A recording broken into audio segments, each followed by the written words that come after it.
Doutores e doutoras, vamos falar de coisa boa? Vamos falar de audiência criminal. Gente, separei alguns tópicos aqui pra gente falar de pouquinho em pouquinho. Eu vou falar pra vocês da prática. Eu falei isso aqui pra vocês. Aqui é pra vocês estudarem, que vocês não aprenderam na faculdade e não vão aprender na faculdade, se ainda estiverem cursando, tá bom? Eu vou falar como é na vida real. Ah, mas o professor... Sim, ele tem que ensinar para você o que está na grade curricular da faculdade. E a minha obrigação é ensinar para vocês o que não está nessa grade e o que é essencial para você saber para exercer lindamente a sua belíssima profissão de advogado. Vamos lá? Então vamos falar de coisa boa, vamos falar de audiência criminal. Gente, toda e qualquer audiência começa antes da audiência. Deixei um tópico aqui preparado para vocês, exatamente sobre a preparação. É imprescindível se preparar com antecedência para qualquer audiência que você for realizar. Seja trabalhista, seja previdenciária, seja civil, seja juizado especial, seja alguma audiência que você pegou de um colega seu para fazer por R$30 e um guaraná, você tem que estar preparado para a audiência, tem que conhecer o processo. No criminal, o que eu sempre deixo claro que precisa ter em mãos? Você precisa ter em mãos na hora da audiência. Os depoimentos, tá?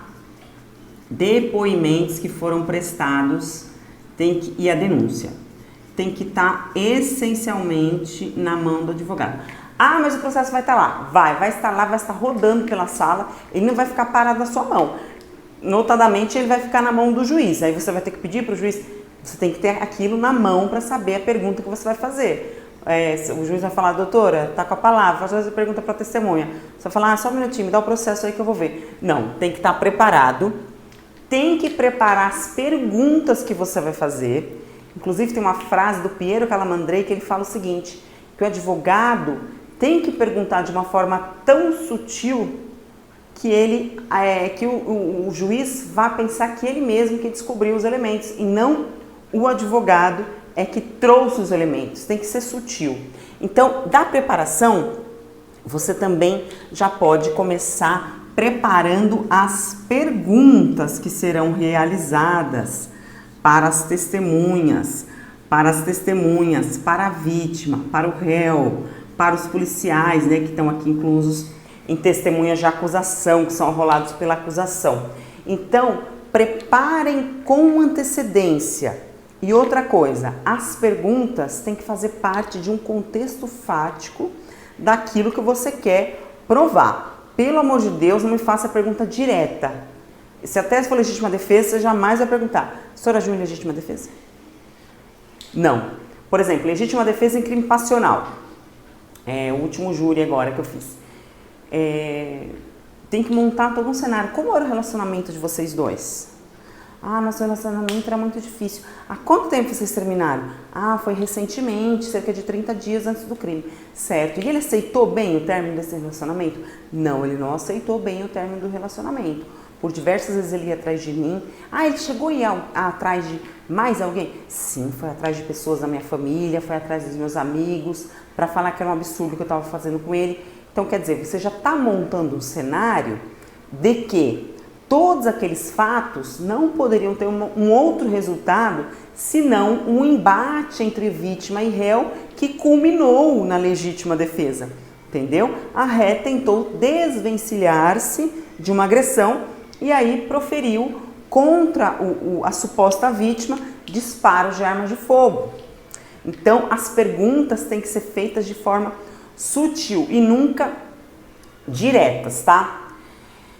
Tópico importante que eu sempre separo para falar em aula de audiência, policiais. Se a sua tese não envolver inviolabilidade de domicílio, flagrante simulado ou flagrante nulo, não repergunte os policiais, a não ser que você fale, não, eu tenho que provar que eles entraram na residência do réu sem mandado. Aí você vai reperguntar e vai querer saber dos policiais como que eles chegaram na residência, por que que eles adentraram na residência e jamais faça a pergunta para se a sua tese for violabilidade do domicílio violado sem ordem judicial, jamais pergunte ao policial, alguém lhe deu autorização para a entrada na residência? Ele vai falar sim, deu, pronto, acabou, caiu sua tese. Então as teses que você vai montar em cima dos depoimentos dos policiais tem que ser muito bem pensadas. Por quê? Eles já são macaco velho, né?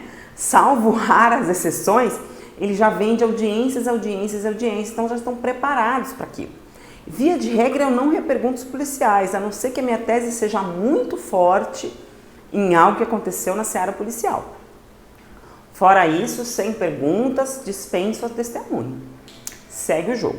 Beleza, beleza. Então falamos de preparação, falamos de cópia dos depoimentos, falamos de cópia da denúncia, falamos de preparar o rol de perguntas com antecedência, falamos que essas perguntas têm que dar dentro de um contexto fático, não podem ser perguntas diretas. Eu vou deixar a frase exata do Piero Calamandrei para vocês aqui, que eu não lembro a literalidade, mas eu vou deixar para vocês gravarem e saber como é que atua brilhantemente como ele atuou em uma audiência. Segundo tópico que eu quero falar para você é juiz. Juiz. Por que eu separei esse tópico? Gente, conheça o juiz. Conheça o juiz. Ah, mas o juiz tem que ser imparcial. Sim, o juiz tem que ser imparcial. Mas ele é um ser humano que tem a sua subjetividade. Então você precisa saber como é que esse juiz atua em audiência. Será que ele é rápido? Será que ele demora muito? Será que ele costuma indeferir perguntas? Será que ele é um juiz que é grosso, é mais maleável? Então, o bom advogado conhece o processo. Um advogado excelente conhece também o juiz. Então, estejam preparados. Ah, mas eu não sei quem é esse juiz. Ligue para um colega que já atuou naquela vara e pergunte como é que é esse juiz? Como é que ele conduz a audiência? Entendeu? É umas ideias que você vai trocando aí dentro da profissão. Ah, mas nenhum colega...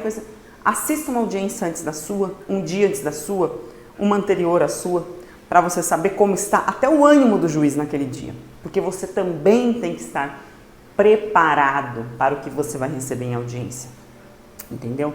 Se for um juiz que infelizmente atue aí de forma arbitrária, você já tem que estar com o telefone das prerrogativas na mão, saber quem é o corregedor do fórum. Ele pode cometer uma ilegalidade, né? São seres humanos, são juízes, mas são seres humanos. Então, vocês vão lidar de forma muito próxima com o juiz na audiência, então é necessário que você conheça o juiz com antecedência, tá bom? Então, isso aqui é uma dica de ouro aí para você conhecer o juiz antes, tá? Saber quem é ele. Pode haver no momento da audiência, antes da audiência, o reconhecimento do réu, tá? Ficar mesmo naquela paradinha assim, um do lado do outro e reconhecer. O reconhecimento do réu, conforme o artigo 226 do Código de Processo Penal, tem que ser feito com pessoas que tenham semelhanças físicas entre elas. Porque se tiver só um japonês e dois de outras etnias e o crime foi sido cometido por um japonês, é óbvio que ela não vai ter dúvida, ele não vai gerar nenhum tipo de dúvida em quem está fazendo o reconhecimento. Então, o artigo 226 diz que as pessoas em que forem submetidas ao reconhecimento têm que ter algum tipo de semelhança física entre elas, tá bom? Se for 3 negros, tem que ser 3 negros, 3 japoneses, 3 brancos caucasianos, para ficar mais aproximado da legalidade. Defesa preliminar, gente. A defesa preliminar é a oportunidade que o advogado tem de apresentar, como eu já disse em uma aula anterior, na aula inaugural de penal, que você já pode apresentar a sua tese ali de defesa. Se você vai tentar quebrar o 33 para o 28, você já pode juntar algum comprovante de que ele teve algum tratamento hospitalar, de dependência química, como eu já disse na aula inaugural. Entendeu? Não façam suspense das suas razões de defesa. Mas, se já tiver passado o prazo da sua defesa preliminar, ou se você eventualmente perder o prazo de defesa preliminar, pode acontecer, tá bom? De você perder o prazo de defesa preliminar. O que você vai fazer? Sair correndo, alternativa A? Se matar, alternativa B? Rasgar a carteira da OAB e vender coco na praia? Não! Você vai fazer o quê? Você vai apresentar as testemunhas mesmo assim, apresentar as razões de defesa mesmo assim. Ampla defesa. O que você vai falar para o juiz? Em que pese já ter transcorrido em albis, em branco, o prazo para apresentação de defesa preliminar, venha rolar as testemunhas pois imprescindíveis para o alcance da verdade real. Aí você vai jogar a bola pro juiz, entendeu? Fala, queridão, ó, toquei, tá com você. Aí vai dele indeferir e acabar e matar a ampla defesa, né? Ferir de morte o princípio constitucional da ampla defesa, ou ele vai mandar intimar as testemunhas e ouvir em nome do princípio da ampla defesa e da busca da verdade real. Se ele indeferir, já tem preliminar de apelação, de HC, dá para subir até o STF com essa tese, tá certo? Então fica a dica, perdeu o prazo, não chore, não se desespere, apresente as testemunhas mesmo assim e ó, toque a bola para o juiz, legal? Então, beleza, aí chegamos na audiência, ordem da oitiva. A ordem da oitiva tem que ser sempre essa, nunca pode ser alterada. Vítima, testemunhas de acusação, testemunhas de defesa e, por último, interrogatório do réu, tá bom? Lembrando que aqui, enquanto estiver sendo prestados os depoimentos, aí eu já deixei aqui embaixo o tópico da acariação, artigo 229 do Código de Processo Penal. Quem pode ser acariado? Qualquer pessoa. Posso acariar a vítima com testemunha? Posso. Posso acariar a vítima com réu? Posso. Posso acariar a testemunha de defesa com testemunha de defesa? Posso. Todos podem ser acariados. Mais uma dica prática que eu deixo para vocês é o seguinte, principalmente no estado de São Paulo. A testemunha presta depoimento e ela é dispensada, vai embora para casa. Se caso você veja a necessidade de alguma das testemunhas ser acareada, como que você vai ver essa necessidade? Quando você estiver estudando aqui. Já tem que traçar a estratégia aqui. Ah, não, acho que eu vou querer acarear a vítima e o réu. Por exemplo, crime sexual em que um fala que que o sexo foi consensual, o outro fala que não foi consensual. Seria uma hipótese de acareação, né, entre vítima e réu. Já fale para o juiz no final do depoimento, excelência, eu gostaria de acarear.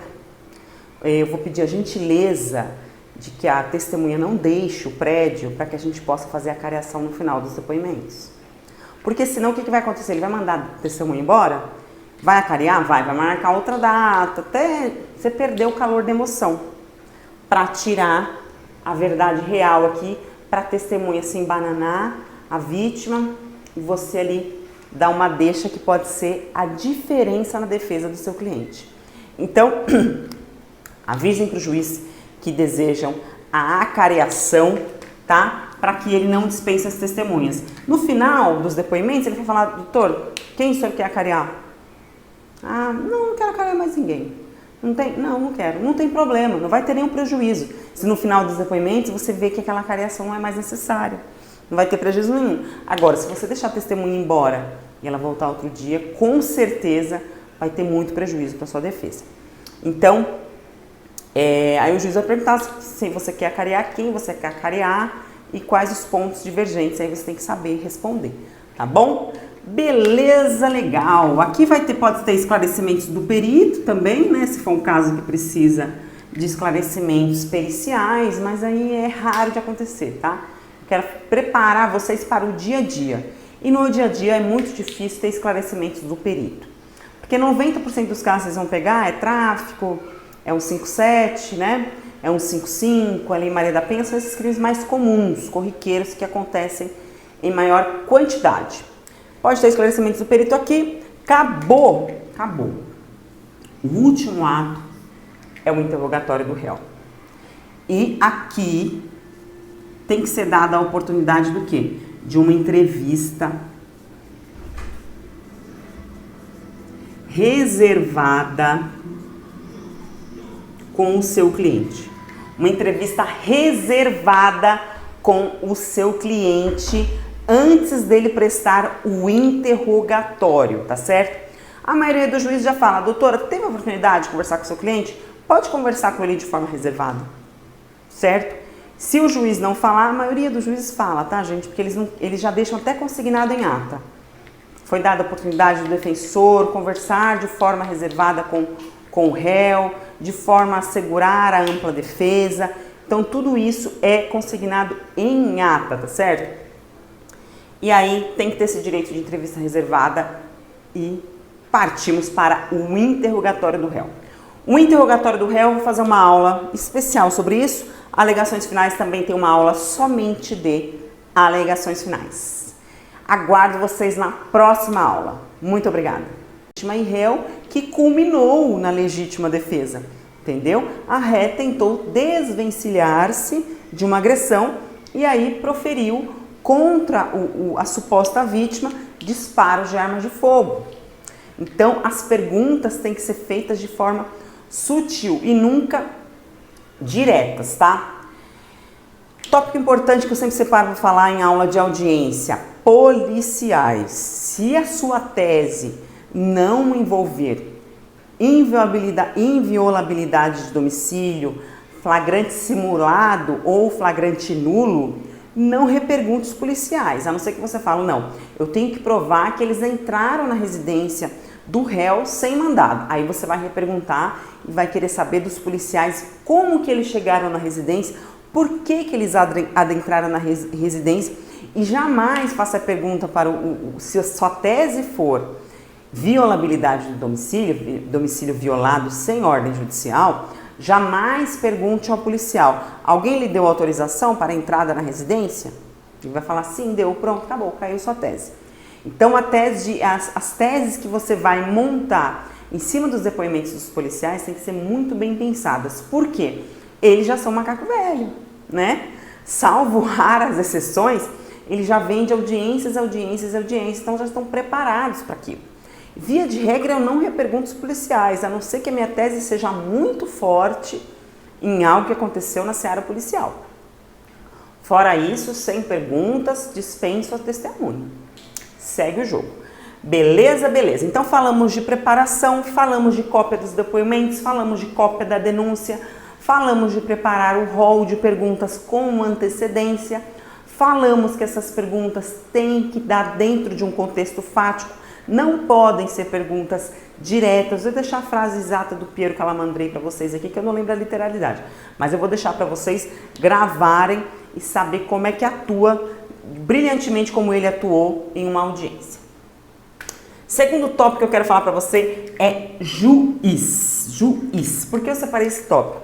Gente, conheça o juiz. Conheça o juiz. Ah, mas o juiz tem que ser imparcial. Sim, o juiz tem que ser imparcial. Mas ele é um ser humano que tem a sua subjetividade. Então você precisa saber como é que esse juiz atua em audiência. Será que ele é rápido? Será que ele demora muito? Será que ele costuma indeferir perguntas? Será que ele é um juiz que é grosso, é mais maleável? Então, o bom advogado conhece o processo. Um advogado excelente conhece também o juiz. Então, estejam preparados. Ah, mas eu não sei quem é esse juiz. Ligue para um colega que já atua naquela vara e pergunte como é que é esse juiz? Como é que ele conduz a audiência? Entendeu? É umas ideias que você vai trocando aí dentro da profissão. Ah, mas nenhum colega... Assista uma audiência antes da sua, um dia antes da sua, uma anterior à sua, para você saber como está até o ânimo do juiz naquele dia. Porque você também tem que estar preparado para o que você vai receber em audiência. Entendeu? Se for um juiz que infelizmente atue aí de forma arbitrária, você já tem que estar com o telefone das prerrogativas na mão, saber quem é o corregedor do fórum. Ele pode cometer uma ilegalidade, né? São seres humanos, são juízes, mas são seres humanos. Então, vocês vão lidar de forma muito próxima com o juiz na audiência, então é necessário que você conheça o juiz com antecedência, tá bom? Então, isso aqui é uma dica de ouro aí para você conhecer o juiz antes, tá? Saber quem é ele. Pode haver no momento da audiência, antes da audiência, o reconhecimento do réu, tá? Ficar mesmo naquela paradinha assim, um do lado do outro e reconhecer. O reconhecimento do réu, conforme o artigo 226 do Código de Processo Penal, tem que ser feito com pessoas que tenham semelhanças físicas entre elas. Porque se tiver só um japonês e dois de outras etnias e o crime foi sido cometido por um japonês, é óbvio que ela não vai ter dúvida, ele não vai gerar nenhum tipo de dúvida em quem está fazendo o reconhecimento. Então, o artigo 226 diz que as pessoas em que forem submetidas ao reconhecimento tem que ter algum tipo de semelhança física entre elas, tá bom? Se for 3 negros, tem que ser 3 negros, 3 japoneses, 3 brancos caucasianos, para ficar mais aproximado da legalidade. Defesa preliminar, gente. A defesa preliminar é a oportunidade que o advogado tem de apresentar, como eu já disse em uma aula anterior, na aula inaugural de penal, que você já pode apresentar a sua tese ali de defesa. Se você vai tentar quebrar o 33 para o 28, você já pode juntar algum comprovante de que ele teve algum tratamento hospitalar, de dependência química, como eu já disse na aula inaugural, entendeu? Não faça um suspense das suas razões de defesa. Mas, se já tiver passado o prazo da sua defesa preliminar, ou se você eventualmente perder o prazo de defesa preliminar, pode acontecer, tá bom, de você perder o prazo de defesa preliminar. O que você vai fazer? Sair correndo, alternativa A? Se matar, alternativa B? Rasgar a carteira da OAB e vender coco na praia? Não! Você vai fazer o quê? Você vai apresentar as testemunhas mesmo assim, apresentar as razões de defesa mesmo assim. Ampla defesa. O que você vai falar para o juiz? Em que pese já ter transcorrido em albis, em branco, o prazo para apresentação de defesa preliminar, venha rolar as testemunhas, pois imprescindíveis para o alcance da verdade real. Aí você vai jogar a bola para o juiz, entendeu? Fala, queridão, ó, toquei, tá com você. Aí vai dele indeferir e acabar e matar a ampla defesa, né? Ferir de morte o princípio constitucional da ampla defesa, ou ele vai mandar intimar as testemunhas e ouvir em nome do princípio da ampla defesa e da busca da verdade real. Se ele indeferir, já tem preliminar de apelação, de HC, dá para subir até o STF com essa tese, tá certo? Então fica a dica, perdeu o prazo, não chore, não se desespere, apresente as testemunhas mesmo assim e ó, toque a bola para o juiz, legal? Então, beleza, aí chegamos na audiência, ordem da oitiva. A ordem da oitiva tem que ser sempre essa, nunca pode ser alterada. Vítima, testemunhas de acusação, testemunhas de defesa e, por último, interrogatório do réu, tá bom? Lembrando que aqui, enquanto estiver sendo prestados os depoimentos, aí eu já deixei aqui embaixo o tópico da acariação, artigo 229 do Código de Processo Penal. Quem pode ser acariado? Qualquer pessoa. Posso acariar a vítima com testemunha? Posso. Posso acariar a vítima com réu? Posso. Posso acariar a testemunha de defesa com testemunha de defesa? Posso. Todos podem ser acariados. Mais uma dica prática que eu deixo para vocês é o seguinte, principalmente no estado de São Paulo. A testemunha presta depoimento e ela é dispensada, vai embora para casa. Se caso você veja a necessidade de alguma das testemunhas ser acareada, como que você vai ver essa necessidade? Quando você estiver estudando aqui. Já tem que traçar a estratégia aqui. Ah, não, acho que eu vou querer acarear a vítima e o réu. Por exemplo, crime sexual em que um fala que que o sexo foi consensual, o outro fala que não foi consensual. Seria uma hipótese de acareação, né, entre vítima e réu. Já fale para o juiz no final do depoimento, excelência, eu gostaria de acarear. Eu vou pedir a gentileza de que a testemunha não deixe o prédio para que a gente possa fazer a acareação no final dos depoimentos. Porque senão o que vai acontecer? Ele vai mandar a testemunha embora, vai acarear? Vai marcar outra data, até você perder o calor da emoção, para tirar a verdade real aqui, para a testemunha se embananar, a vítima, e você ali dar uma deixa que pode ser a diferença na defesa do seu cliente. Então, avisem para o juiz que desejam a acareação, tá? Para que ele não dispense as testemunhas. No final dos depoimentos, ele vai falar, doutor, quem o senhor quer acarear? Ah, não quero acarear mais ninguém. Não quero. Não tem problema, não vai ter nenhum prejuízo. Se no final dos depoimentos você vê que aquela acareação não é mais necessária. Não vai ter prejuízo nenhum. Agora, se você deixar a testemunha embora e ela voltar outro dia, com certeza vai ter muito prejuízo para sua defesa. Então, aí o juiz vai perguntar se você quer acarear, quem você quer acarear e quais os pontos divergentes. Aí você tem que saber responder, tá bom? Beleza, legal. Aqui pode ter esclarecimentos do perito também, né? Se for um caso que precisa de esclarecimentos periciais, mas aí é raro de acontecer, tá? Quero preparar vocês para o dia a dia. E no dia a dia é muito difícil ter esclarecimentos do perito. Porque 90% dos casos que vocês vão pegar é tráfico, é um 5.7, né? É um 5.5, a Lei Maria da Penha, são esses crimes mais comuns, corriqueiros, que acontecem em maior quantidade.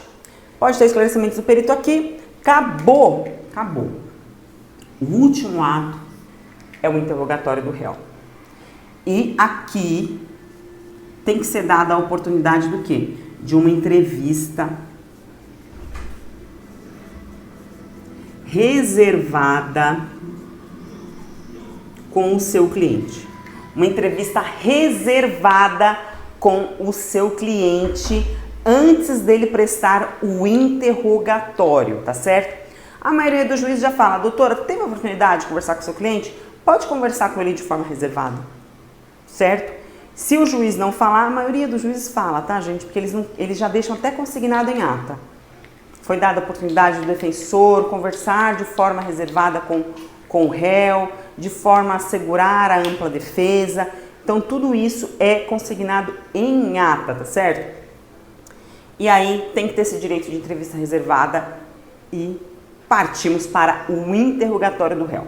O interrogatório do réu, vou fazer uma aula especial sobre isso. Alegações finais também tem uma aula somente de alegações finais. Aguardo vocês na próxima aula. Muito obrigada!